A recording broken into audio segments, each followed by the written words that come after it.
J'ai une idée. J'ai là une petite goutte de quelque chose qui vous fera du bien avant de ressortir dans le froid.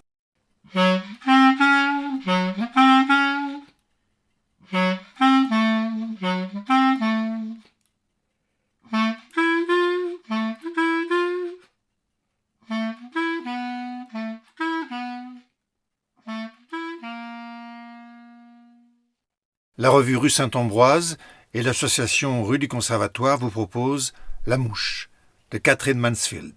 Traduction Julie Watin-Korfdir. Nouvelle parue dans les meilleures nouvelles de Catherine Mansfield aux éditions Rue Saint-Ambroise. Lecture Philippe Faure. Musique Charlie Nelson.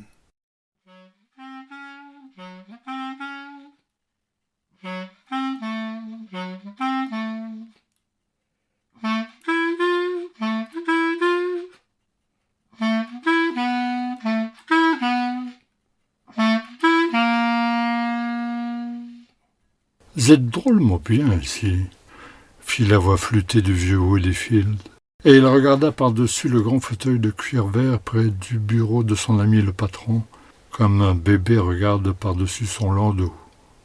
Sa causerie était terminée, il était temps pour lui de prendre congé. Mais il n'avait pas envie de partir. Depuis sa retraite, depuis son attaque, sa femme et ses filles le tenaient claque-muré à la maison tous les jours de la semaine, excepté le mardi.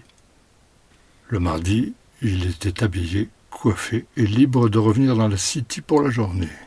Mais à quoi il y employait son temps, sa femme et ses filles n'en avaient aucune idée. À importuner ses amis, supposait-elle. Bon, peut-être était-ce le cas. Il n'empêche, on se cramponne à ses derniers plaisirs comme l'arbre se cramponne à ses dernières feuilles. C'est ainsi que le vieux Woodfield se trouvait assis là, fumant un cigare et regardant d'un air presque gourmand le patron qui se prélassait dans sa chaise de bureau, corpulent, le teint rose, de 5 ans plus âgé que lui et toujours florissant, tenant toujours la barre. Il faisait plaisir à voir.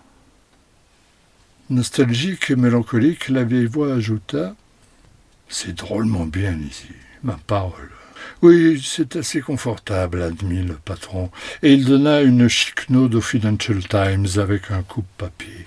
À vrai dire, il était fier de cette pièce. Il lui était agréable de l'avoir admirée, surtout par le vieux Woodfield. Cela lui procurait un sentiment de satisfaction profonde, puissante, de trôner au milieu de son bureau face à cette vieille silhouette fragile derrière son cache-nez. « J'ai fait faire des travaux récemment, expliqua-t-il comme il le faisait depuis plusieurs semaines. Il ne savait plus combien. « Nouveau tapis, fit-il en montrant du doigt le tapis rouge vif au motif de grands anneaux blancs.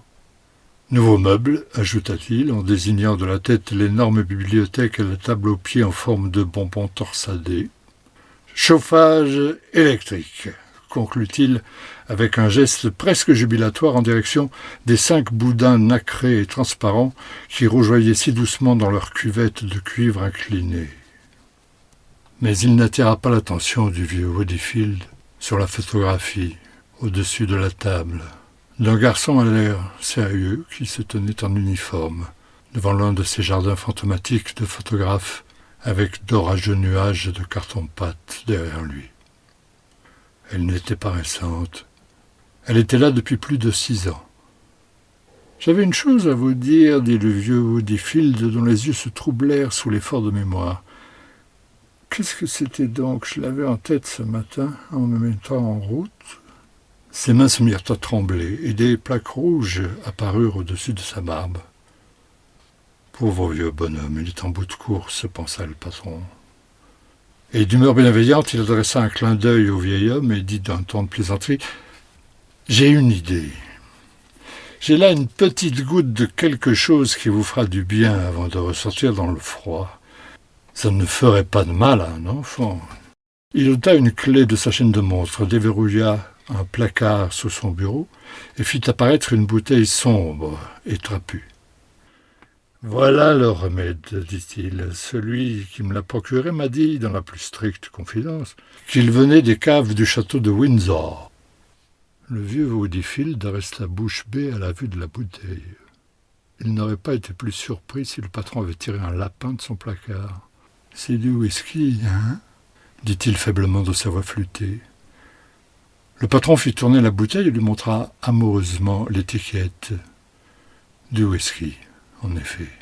« Savez-vous, fit-il, levant sur le patron des yeux pleins d'étonnement, qu'à la maison on ne me laisse pas y toucher. »« Ah, sur ce point nous en savons un peu plus que les dames, s'écria le patron, descendant en piqué sur 2 verres qui se trouvaient sur la table près de la bouteille d'eau et versant dans chacun un bon doigt de whisky.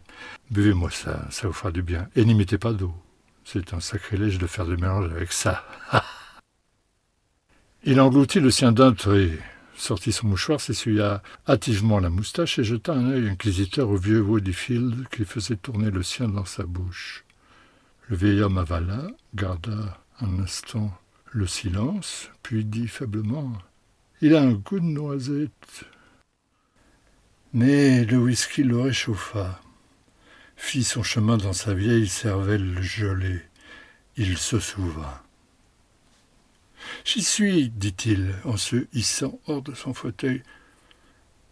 J'ai pensé que vous aimeriez le savoir. Les filles sont allées en Belgique la semaine dernière pour voir la tombe de ce pauvre Reggie, et par hasard, elles ont vu celle de votre garçon. Elles sont très près l'une de l'autre, il paraît. » Le vieux Woodyfield marqua une pause. Mais le patron ne fit aucune réponse. Seul un tremblement de ses paupières montrait qu'il avait entendu. Les filles étaient ravies de la façon dont s'est entretenu, fit la vieille voix flûtée. Un endroit bien soigné. Ça pourrait pas être mieux s'ils étaient à la maison. N'avez pas fait le voyage, vous, hein? Non, non. Pour diverses raisons, le patron n'avait pas fait le voyage. Il y en a des kilomètres, chevaucha le vieux Woodyfield, et tout ça est aussi propre qu'un jardin. Des fleurs qui poussent sur toutes les tombes. De belles allées, bien larges. Sa voix ne laissait pas de doute sur sa haute opinion des allées bien larges.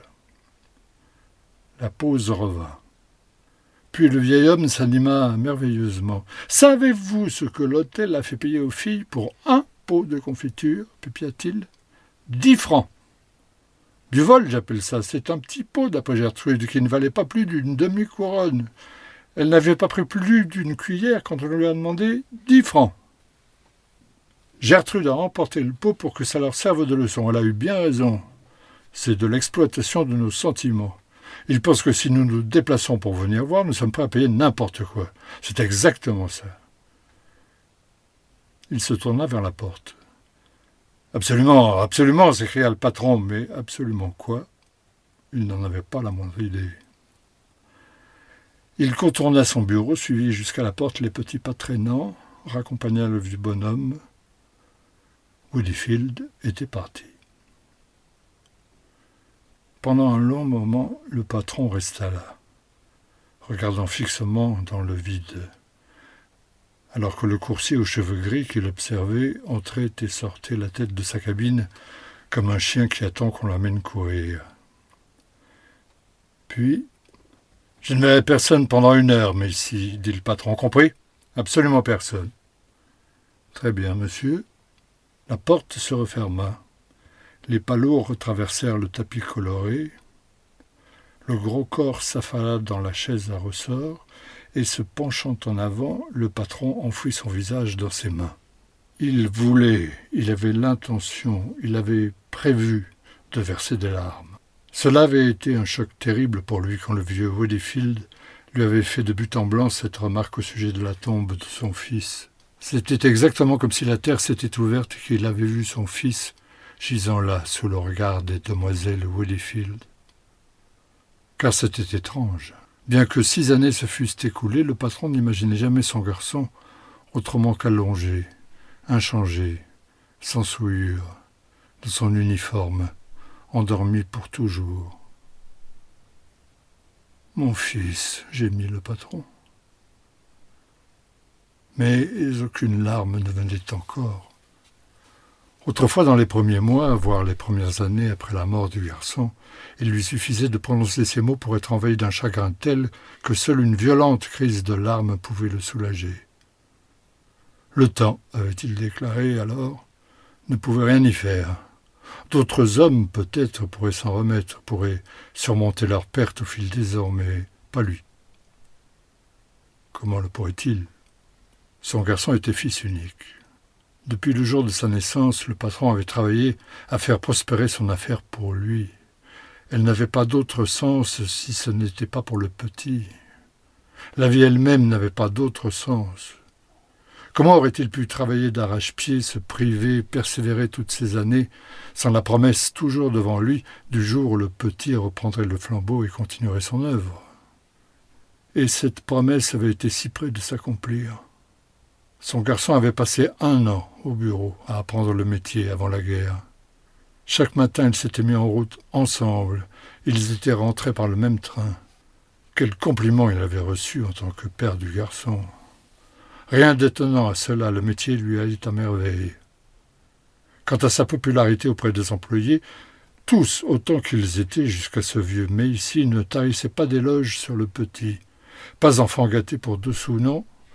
Il était lui-même, intelligent, naturel, ayant le mot juste pour chacun, avec son air juvénile et son habitude de dire « formidable ». Mais tout cela était fini derrière lui, comme si cela n'avait jamais eu lieu.